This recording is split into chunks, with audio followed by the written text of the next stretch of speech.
देखिए, पिछली क्लास में हम लोगों ने डिस्कस किया था, यूनिट हमारी चल रही थी कौन सी यूनिट चल रही थी? Perfect tense.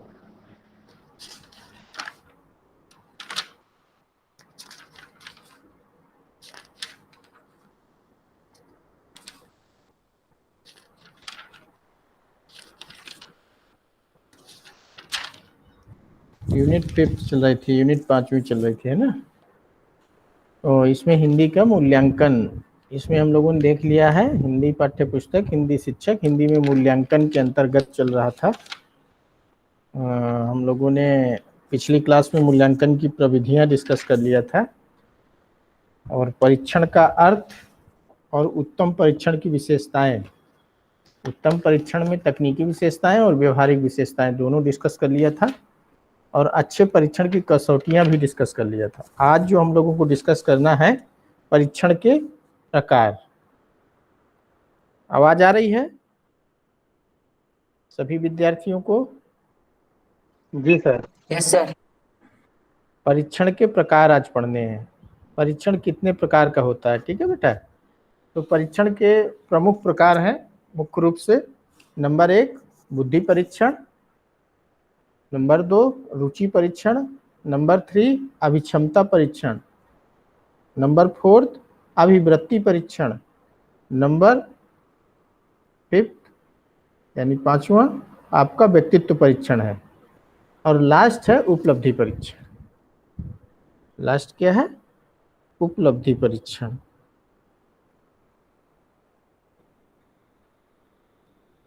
तो यहाँ आपके हिंदी में जो सिलेबस में है वो उपलब्धि परीक्षण है, ठीक है बेटा। कौन सा परीक्षण है हिंदी में? हिंदी शिक्षण में आपके सिलेबस में ओनली उपलब्धि परीक्षण, उपलब्धि परीक्षण पढ़ना है आपको, ठीक है। तो आइए डिस्कस करते हैं उपलब्धि परीक्षण। उपलब्धि परीक्षण है क्या, देख लेते हैं।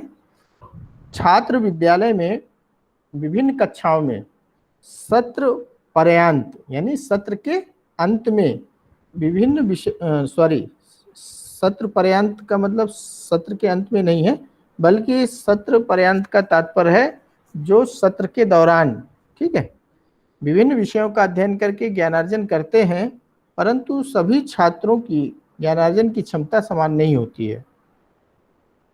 छात्रों में वैयक्तिक विभिन्नताएं पाई जाती हैं, इंडिविजुअल डिफरेंसेस जिन्हें आप बोलते हैं, ठीक है। परिणाम स्वरूप अर्जित ज्ञान में भी भिन्नता पाई जाती है। कोई भी दो बालक आपस में एक समान नहीं हो सकते। रुचि, आकार, अभिक्षमता, योग्यता, ठीक है, रंग रूप, आकार इत्यादि में भिन्न होते हैं, ठीक है। इवन उनकी जो सीखने की क्षमता है उसमें भी जो है भिन्नता पाई जाती है, ठीक है। तो इस तरह से जो अर्जित परिणाम है या अर्जित ज्ञान है उसमें भी भिन्नता पाई जाती है। छात्रों ने कक्षा में पठित विभिन्न विषयों में जो ज्ञान अर्जित किया है उसकी जांच जिस परीक्षण द्वारा की जाती है उसे उपलब्धि परीक्षण कहते हैं। ध्यान दीजिएगा, छात्रों ने कक्षा में पठित विभिन्न विषयों में जो ज्ञान अर्जित किया है उसकी जांच जिस परीक्षण द्वारा की जाती है उसे हम क्या कहते हैं? उपलब्धि परीक्षण या अचीवमेंट टेस्ट, ठीक है। इनसे विभिन्न विषयों में अर्जित ज्ञान, योग्यता एवं कार्यकुशलता की जांच होती है, इसलिए इन्हें शैक्षिक परीक्षण या निष्पत्ति परीक्षण या ज्ञानार्जन परीक्षण भी कहा जाता है। ध्यान दीजिएगा, उपलब्धि परीक्षण को और किस नाम से जानते हैं? एक तो शैक्षिक परीक्षण, दूसरा निष्पत्ति परीक्षण और तीसरा किस नाम से जानते हैं? ज्ञानार्जन परीक्षण, ठीक है। तो याद रहेगा आपको? आनंद सर एक बार पुनः कर दीजिएगा। उपलब्धि परीक्षण को हम लोग जो है किस किस नाम से जानते हैं, तो ध्यान रखिएगा। उपलब्धि परीक्षण को हम लोग एक तो शैक्षिक परीक्षण भी कहते हैं। क्या कहते हैं? शैक्षिक परीक्षण, ठीक है। दूसरा निष्पत्ति परीक्षण, निष्पत्ति परीक्षण, और तीसरे किस नाम से जानते हैं? ज्ञानार्जन परीक्षण। ठीक, तो उपलब्धि परीक्षण को 3 नामों से जाना जाता है, और शैक्षिक परीक्षण, निष्पत्ति परीक्षण और ज्ञानार्जन परीक्षण, याद रखिएगा। ठीक है, तो आप समझ गए कि उपलब्धि परीक्षण है क्या। एक बार फिर से रिपीट करें। छात्रों ने कक्षा में पठित विभिन्न विषयों में जो ज्ञान अर्जित किया है उसकी जांच जिस परीक्षण द्वारा की जाती है उसे ही उपलब्धि परीक्षण कहते हैं। ठीक है, इनसे विभिन्न विषयों में अर्जित ज्ञान, योग्यता और कार्यकुशलता की जांच होती है, इसलिए इन्हें शैक्षिक परीक्षण, निष्पत्ति परीक्षण और ज्ञानार्जन परीक्षण के नाम से भी जाना जाता है। ठीक है, अब देखिए उपलब्धि परीक्षण की हम लोग कुछ परिभाषाएं देख लेते हैं शिक्षाविदों के अनुसार। तो गैरिसन एवं अन्य के अनुसार देखिए, गैरिसन एवं अन्य के अनुसार उपलब्धि परीक्षण बालक की वर्तमान योग्यता या किसी विशिष्ट विषय के क्षेत्र में उसके ज्ञान की सीमा का मापन करता है। उपलब्धि परीक्षण बालक की वर्तमान योग्यता या किसी विशिष्ट विषय के क्षेत्र में उसके ज्ञान की सीमा का मापन करता है। उपलब्धि परीक्षण के अभिप्राय को स्पष्ट करते हुए या अर्थ को स्पष्ट करते हुए शिक्षा शब्द को उसने लिखा है। देखिए, अभी हम लोग किसकी परिभाषा देखे हैं, गैरिसन एवं अन्य के अनुसार। तो गैरिसन एवं अन्य के अनुसार उपलब्धि परीक्षण क्या है, उपलब्धि परीक्षण बालक की वर्तमान योग्यता या किसी विशिष्ट विषय के क्षेत्र में उसके ज्ञान की सीमा का मापन करता है। अब देख लेते हैं शिक्षा शब्दकोश के अनुसार उपलब्धि परीक्षण विद्यालय में प्रदत्त क्षेत्र में अध्यापित व्यक्ति की योग्यताओं, कौशलों और समझ आदि के मापन के लिए बनाया गया परीक्षण है। शिक्षा शब्दकोश के अनुसार उपलब्धि परीक्षण का अर्थ क्या है, ध्यान दीजिएगा। उपलब्धि परीक्षण विद्यालय में प्रदत्त क्षेत्र में अध्यापित व्यक्ति की योग्यताओं, कौशलों और समझ आदि के मापन के लिए बनाया गया परीक्षण है। अब देखिए उपलब्धि परीक्षण के उद्देश्य। उपलब्धि परीक्षण के उद्देश्य कौन कौन से हैं वो डिस्कस कर लेते हैं। नंबर 1, विद्यालय में विभिन्न कक्षाओं में पढ़ाए जाने वाले विभिन्न विषयों में छात्र द्वारा प्राप्त ज्ञान योग्यता की जांच करना। उपलब्धि परीक्षण का पहला उद्देश्य क्या है, विद्यालय में विभिन्न कक्षाओं में पढ़ाए जाने वाले विभिन्न विषयों में छात्र द्वारा प्राप्त ज्ञान या योग्यता की जांच करना, ये पहला उद्देश्य है। नेक्स्ट उद्देश्य देखिए, इनके द्वारा छात्रों के बौद्धिक स्तर की जांच करना। उपलब्धि परीक्षण के द्वारा हम लोग क्या करते हैं, छात्रों की बौद्धिक स्तर की जांच करते हैं और उनका वर्गीकरण एवं कक्षोन्नति प्रदान करना। ठीक है, दूसरा उद्देश्य क्या है, इनके द्वारा छात्रों के बौद्धिक स्तर की जांच करना और उनका वर्गीकरण एवं कक्षोन्नति करना। ठीक है, नेक्स्ट उद्देश्य है इन परीक्षणों के परिणाम के आधार पर छात्रों के लिए विशेष अध्ययन की व्यवस्था करना। इन परीक्षणों के परिणामों के आधार पर छात्रों के लिए विशेष अध्ययन की व्यवस्था करना। नेक्स्ट उद्देश्य है इन परीक्षणों से शिक्षकों के शिक्षण की सफलता का अनुमान लगाना। नेक्स्ट है इन परीक्षणों के आधार पर शिक्षण विधियों की उपयोगिता एवं कमियों की जांच करना तथा सुधार एवं प्रगति हेतु योजना बनाना।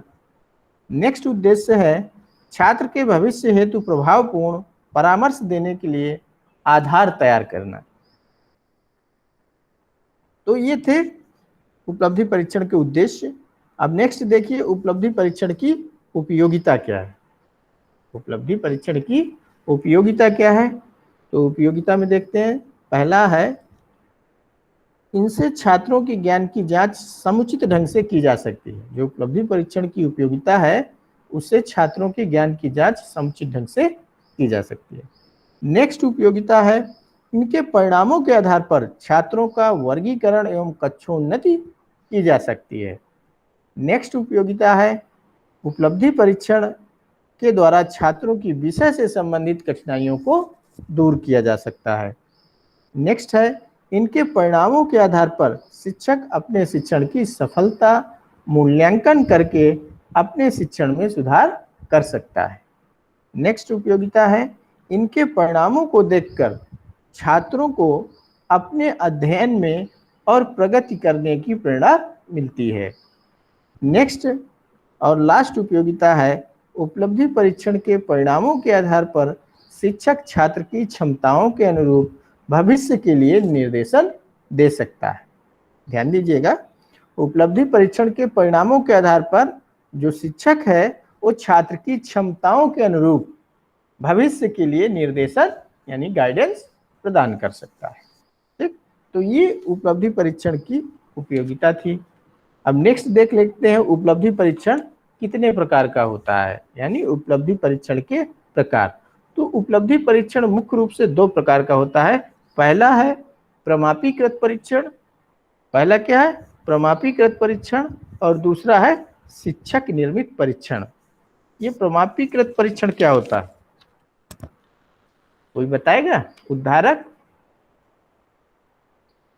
प्रमापीकृत परीक्षण क्या होते हैं? सर जो परिणामों के आधार पे निष्कर्ष निकाला जाता है। नहीं बेटा, और कोई विद्यार्थी बताए प्रमापीकृत परीक्षण।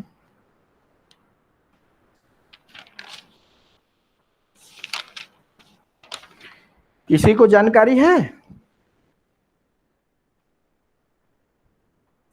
सर प्रमापीकरण परीक्षण हो सकता है, एक प्रमाप यानी कि एक माप के आधार पर, यानी कि एक पूरा कंटेंट मतलब एक कंटेंट में एक इतने चैप्टर्स को लेकर के टेस्ट लेना या उसका उपलब्धि परीक्षण लेना हो सकता है प्रमापीकरण परीक्षण।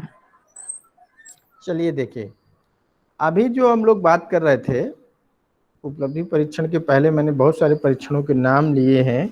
ठीक है, जैसे आपका बुद्धि परीक्षण है, रुचि परीक्षण है, अभिक्षमता परीक्षण है, अभिवृत्ति परीक्षण है, व्यक्तित्व परीक्षण है। ठीक है, ये जितने भी परीक्षण होते हैं ये मानकों को ध्यान में रखकर किया गया गुड परीक्षण, गुड सर, ऐसा गुड कुछ? गुड कुछ ऐसा ही है श्वेता, आप ध्यान से समझिएगा।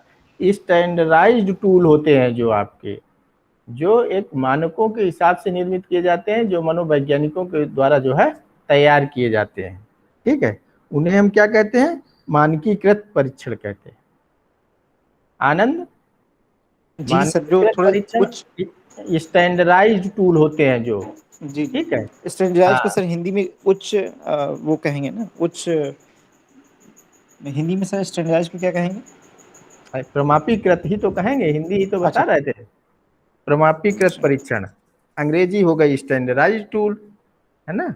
स्टैंडर्डाइज्ड टूल नहीं, टेस्ट, परीक्षण। ठीक है, जो मनोवैज्ञानिकों के द्वारा जो है क्या होते हैं, निर्मित किए जाते हैं, उनका एक निश्चित क्राइटेरिया मानक होता है।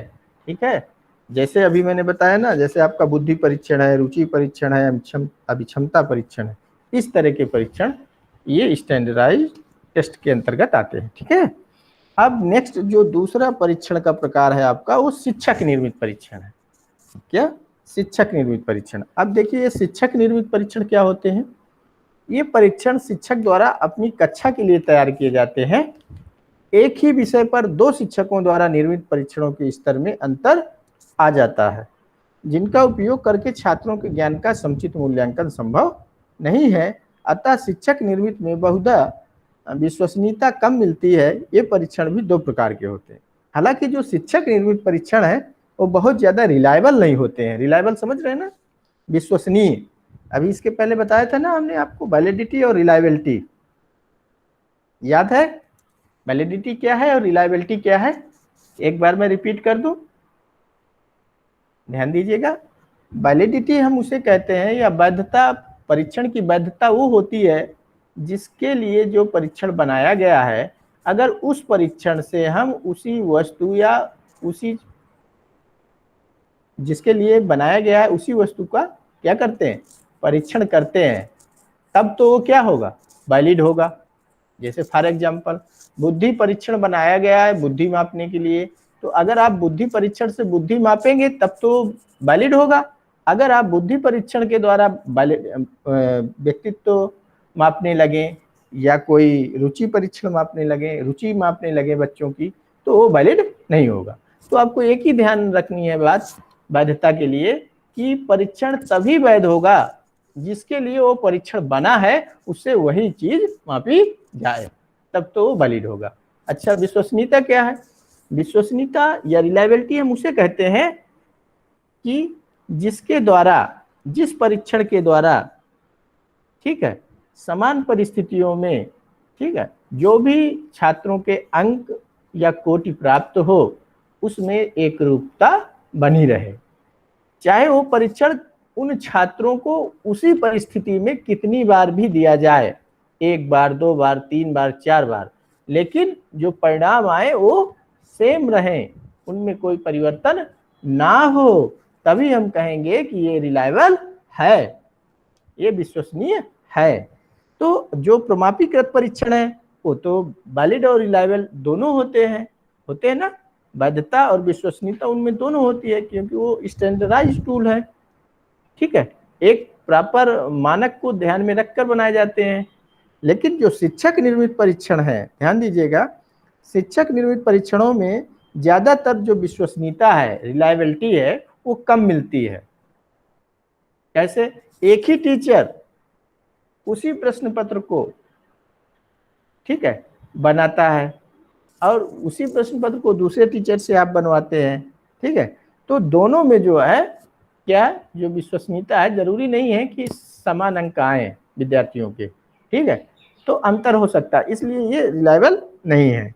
ये परीक्षण भी 2 प्रकार के होते हैं, जो शिक्षक निर्मित परीक्षण है आपके, वो भी 2 प्रकार के होते हैं। देखिए, पहले तो आत्मनिष्ठ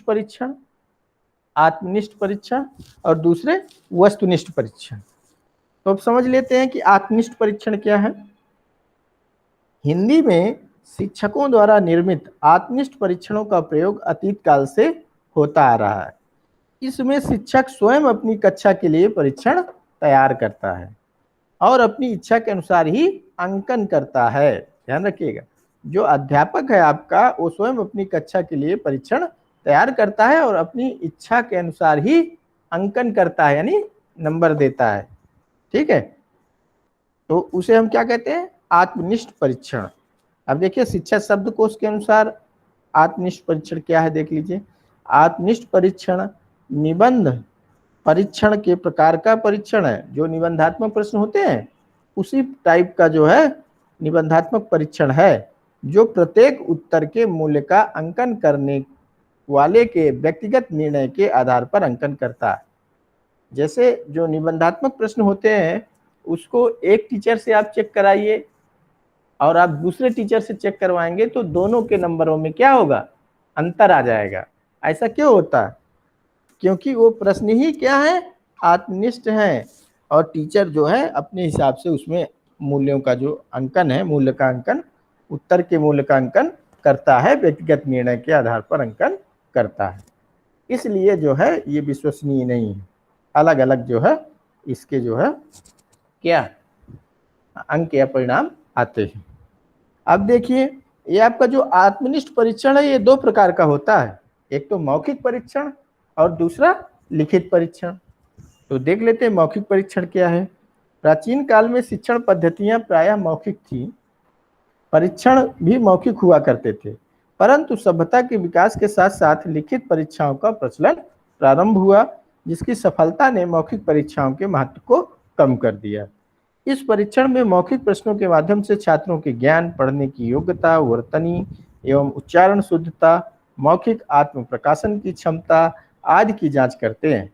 इनका उपयोग प्रारंभिक स्तर पर अधिक, माध्यमिक स्तर पर कम और उच्च स्तर पर नाम मात्र का ही होता है मौखिक परीक्षणों का। ठीक है, हिंदी में मौखिक परीक्षण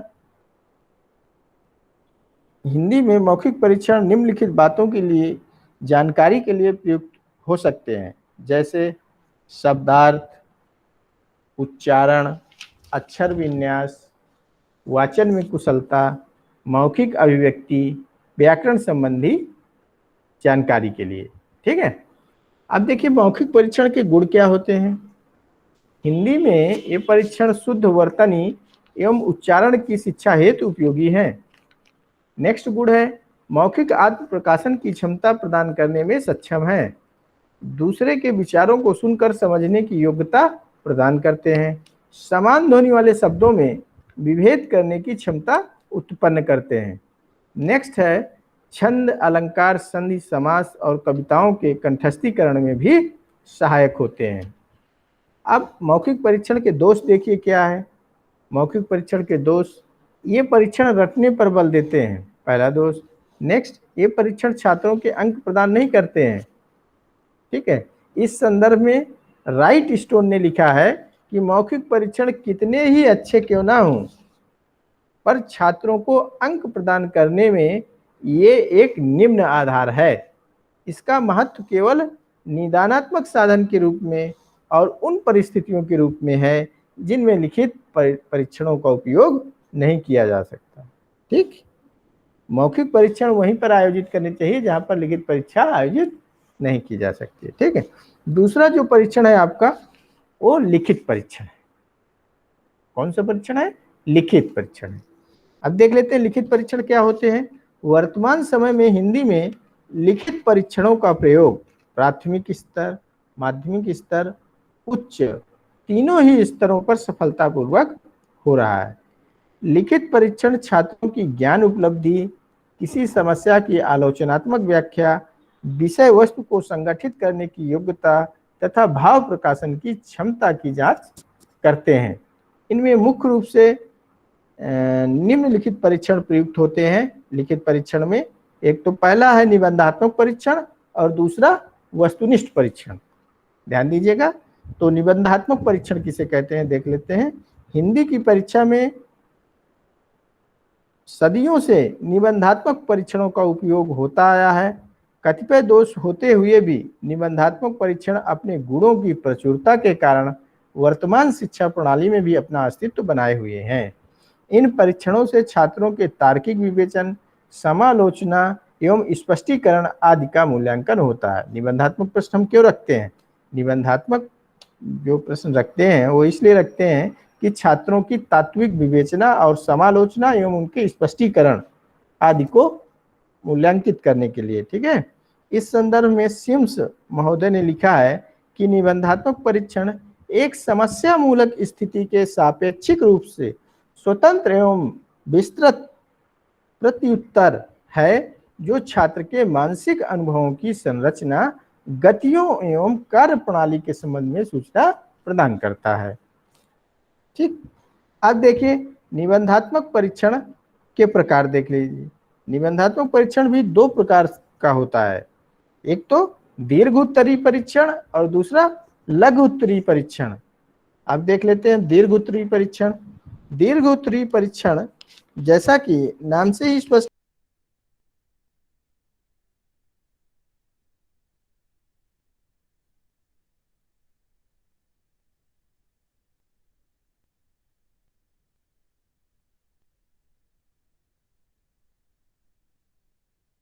सर आवाज नहीं आ रही है।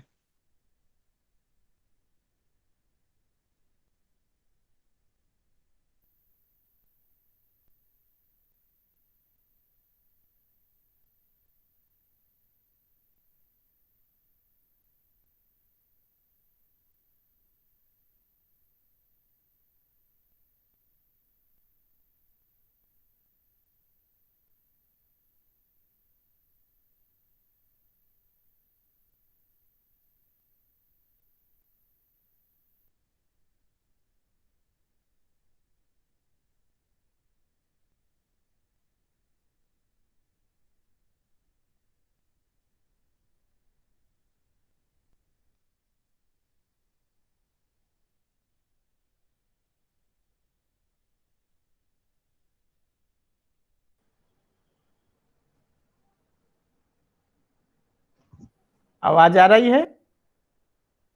Yes sir. बीच में नेटवर्क चला गया था क्योंकि लाइट गई थी। ठीक है, इस वजह से कनेक्टिविटी चली गई थी। आगे देखते हैं। हम लोग बात कर रहे थे दीर्घ उत्तरीय परीक्षण की। तो दीर्घ उत्तरीय परीक्षण के बारे में हमने आपके बताया कि जो इसके प्रश्नों के उत्तर होते हैं वो बहुत विस्तृत होते हैं। ठीक है, और कई प्रश्न तो ऐसे होते हैं कि उनके उत्तर कई कई प्रश्न के होते हैं। इसमें परीक्षार्थी प्रश्नों के उत्तर देने के लिए स्वतंत्र होता है। और इस परीक्षण में जो प्रश्नों की संख्या है वो मुख्यतया 9 या 10 होती है, अथवा इससे भी अधिक प्रश्न हो सकते हैं। इनमें से 5 या 6 प्रश्नों के उत्तर छात्रों के निर्धारित समय में लिखने होते हैं। हिंदी में दीर्घ उत्तरीय परीक्षण निम्नलिखित प्रकरणों पर तैयार किए जाते हैं। प्रकरण मतलब टॉपिक पर तैयार किए जा सकते हैं। ठीक है। पाठ्य पुस्तक पर आधारित विषय वस्तु की समालोचना, कविताओं का भावार्थ एवं गद्य खंडों की हिंदी में व्याख्या, कथा तथा घटनाओं का वर्णन, पत्र तथा निबंध लेखन, किसी कवि या लेखक का जीवन परिचय एवं भाषा शैली। तो इस तरह के जो टॉपिक होते हैं उससे हम क्या करते हैं, निबंधात्मक प्रश्न लेते हैं या दीर्घ उत्तरीय परीक्षण, जिनके प्रश्नों के उत्तर जो है विस्तृत होते हैं। तो इस हिसाब से जो है हम लोग रखते हैं, टॉपिक को ध्यान में रख के। क्लियर। अब देखिए जो आपके दीर्घ उत्तरीय परीक्षण हैं, इनके गुण देखिए। यह परीक्षण मितव्ययी है क्योंकि इनकी रचना में समय एवं धन की बचत होती है। इन परीक्षणों में छात्रों को उत्तर देने एवं भाव प्रकाशन की पूर्ण स्वतंत्रता रहती है। जो आपके निबंधात्मक प्रश्न होते हैं, दीर्घ उत्तरीय प्रश्न होते हैं, उनके जो छात्र हैं, छात्र जो उत्तर देने एवं भाव प्रकाशन की उन्हें पूर्ण स्वतंत्रता होती है। इनके द्वारा बालकों के तथ्यात्मक ज्ञान की परीक्षा भी हो जाती है। ठीक है। इसमें छात्रों की लेखन शक्ति की क्षमता बढ़ती है तथा भाषा एवं शैली का परिमार्जन भी होता है। छात्रों में स्वतंत्र लेखन की क्षमता विकसित होती है। ये परीक्षण छात्र एवं शिक्षक दोनों के लिए उपयोगी है। इनमें छात्रों की स्मरण शक्ति विकसित होती है। ठीक है। तो ये गुण हैं। नेक्स्ट इसके दोष देखिए इस परीक्षण के, दीर्घ उत्तरीय परीक्षण के। ये परीक्षण रटने पर अधिक बल देते हैं। ये पाठ्य वस्तु की सीमित प्रतिनिधित्व करते हैं। जो पाठ्य वस्तु का ये सीमित प्रतिनिधित्व करते हैं। इनमें वैधता का अभाव है, वैलिडिटी का अभाव है। ठीक है। ये विश्वसनीय नहीं होते और ना ही ये रिलायबल होते हैं। ठीक है। रिलायबिलिटी में भी इनकी जो है नहीं होती। इनके अंकन में विविधता रहती है तथा समय भी अधिक लगता है। इनमें आत्मनिष्ठता की प्रधानता रहती है। आत्मनिष्ठता का मतलब क्या है यहाँ पर, ये दोष है। हम लोग डिस्कस कर रहे थे कि जो दीर्घ उत्तरीय परीक्षण होता है या दीर्घ उत्तरीय प्रश्न होते हैं, उनकी जो आत्मनिष्ठता की प्रधानता रहती है। तो यहाँ आत्मनिष्ठता का क्या तात्पर्य है, पूजा पाल?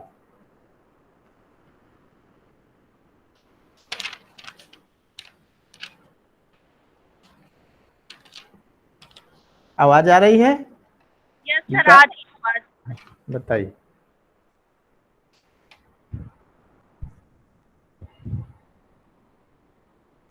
प्रश्न आप समझ गई हैं या रिपीट करें? पूजा सर एक बार फिर से पूछे तो। हम लोग बात कर रहे थे कि जो दीर्घ उत्तरीय परीक्षण होते हैं, दीर्घ उत्तरीय परीक्षणों का जो दोष है उसमें आत्मनिष्ठता की प्रधानता रहती है। तो मेरा तात्पर्य था कि आत्मनिष्ठता का क्या मतलब है या क्या तात्पर्य है आत्मनिष्ठता? आत्मनिष्ठता की प्रधानता कैसे रहती है? ये आत्मनिष्ठता है क्या, बताइए।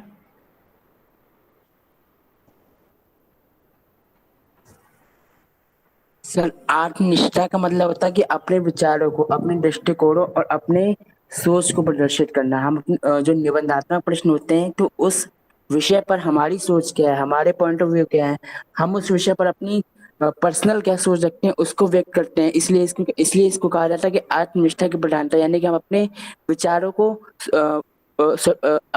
को एक्सप्रेस करने में स्वतंत्र रहते हैं। जी जी जी, बिल्कुल। आप अपने विचारों को जो है अभिव्यक्त कर सकते हैं। भाव प्रकाशन की क्षमता जो है, इसके लिए आपको पूरी स्वतंत्रता होती है। ठीक है। चलिए, और लेकिन यहाँ पर जो तात्पर्य था मैं एक बार बता दूं, जो शिक्षक होता है जब जब आत्मनिष्ठ प्रश्नों का या दीर्घ उत्तरीय प्रश्नों का मूल्यांकन किया जाता है, तब जो है आत्मनिष्ठता का भी प्रभाव पड़ता है। अलग अलग शिक्षक उस प्रश्न के उत्तर को अलग अलग तरीके से उसको जो है देखते हैं और अलग अलग नंबर भी आपको मिलता है। ठीक है, तो ये व्यक्तिनिष्ठ होते हैं। ठीक है, एक शिक्षक उसको चेक करेगा तो अलग नंबर मिलेंगे, दूसरा शिक्षक चेक करेगा तो अलग नंबर दे जाएगा। ठीक है, उसे कौन सी चीज अच्छी लग जाए वो भी मायने रखता है, इसीलिए इसे आत्मनिष्ठ कहते हैं। ठीक है, ध्यान रहेगा। Yes sir. जी सर। चलिए, और इसमें नेक्स्ट है आपके जो है लघुत्तरीय परीक्षण। कौन से? लघुत्तरीय परीक्षण। निबंधात्मक परीक्षण में ये परीक्षण भी निबंधात्मक परीक्षण के संशोधित एवं लघु रूप है। इस परीक्षण में भी ऐसे ही प्रश्नों की रचना की जाती है जिनके उत्तर बहुत छोटे होते हैं। ठीक है, प्रश्न वैसे ही होते हैं, उनके उत्तर जो है शब्द सीमा 50 शब्दों में लिखिए, 100 शब्दों में लिखिए, ठीक है, 150 शब्दों में लिखिए, इस तरह से फिक्स होता है। ठीक है, तो इन्हें हम लघुत्तरीय परीक्षण कहते हैं। ठीक, तो देख लीजिएगा, पढ़ लीजिएगा, फिर आगे अगर कोई दिक्कत है तो हमें बताइएगा, एक बार पढ़िएगा। ठीक है, आगे की क्लास में फिर हम लोग डिस्कस करेंगे अगर आपको कोई समस्या है। अच्छा, आप लोग उपलब्धि परीक्षण बना लेते हैं कि नहीं? बनाए हैं? एक प्रश्न पत्र आप तैयार किए होंगे, उसका ब्लूप्रिंट बनाए होंगे टीचिंग में, याद है? तो जो वहाँ आप 25 नंबर का बना रहे थे ना, यहाँ पर पूरे जो है 100 नंबर में बनाइए या 70 नंबर का बनाइए। ठीक है, एक प्रश्न पत्र लेके पूरे हाई स्कूल का लीजिए या किसी का लीजिए और प्रत्येक उससे टॉपिक से लीजिए। ठीक है, प्रश्नों को लीजिए, कुछ विस्तृत प्रश्न लीजिए, कुछ लघुत्तरीय प्रश्न लीजिए, कुछ अति लघुत्तरीय प्रश्न लीजिए, कुछ बहुविकल्पीय प्रश्न लीजिए। ठीक है, और ज्ञान, बोध, अनुप्रयोग और कौशल के आधार पर उनको जो है रखिए। ठीक है, फिर बनाइए। ओके, समझ में आ रहा है? श्वेता? जी सर। जी सर। उपलब्धि परीक्षण बनाया है? जी सर, अचीवमेंट टेस्ट सर बना लिया? बनाया था माइक्रो टीचिंग में। नहीं सर, वो माइक्रो टीचिंग में बनाया था ना सर। अभ्यास टीचिंग में बनाया होगा, जी सर। स्कूल में जब गए थे प्रैक्टिस टीचिंग। जी सर। चलिए बनाइए फिर। ठीक है, जी सर। हाँ, कहीं कोई दिक्कत हो तो फिर बताइएगा। क्लास समाप्त करें? जी सर। किसी को कुछ पूछना है या क्लास को समाप्त करें? बोलिए।